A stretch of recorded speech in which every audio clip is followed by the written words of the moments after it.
And this year, Thanksgiving comes just weeks after a very divisive presidential election. And some might not like the idea of gathering with people who may have voted differently than them. Well, Mandy Gaither has tips from a psychiatrist on how to stop politics from ruining your holidays.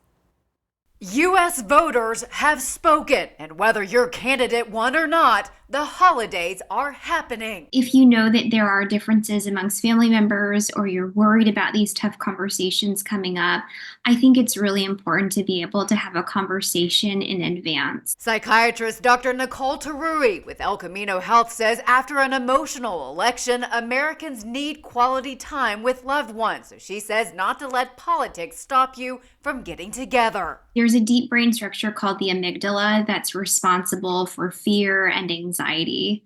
When the amygdala is operating, we're often flooded with really intense emotions, and it's very hard to have productive and calm conversations. That's why Tarui says to set expectations before the gathering, decide which topics are off limits, and focus on the holiday, not on politics. If we can really set the intention that the holidays are really about that, it can make a very big difference. Sometimes it can be hard to steer clear of big topics, so Tarui says not to avoid tough conversations. Instead, remember your shared values and consider listening. It may deepen your understanding of a loved one's beliefs. And if things get too contentious, it's okay to take a break. I really recommend having just a one-liner to be able to diffuse these difficult conversations if it gets to a contentious point.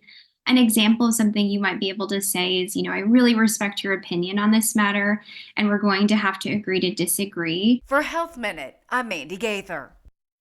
The doctor says to remember you might not always see eye to eye with loved ones, but you can control how you respond to your differences. I don't know, Bill, I say just don't bring it up.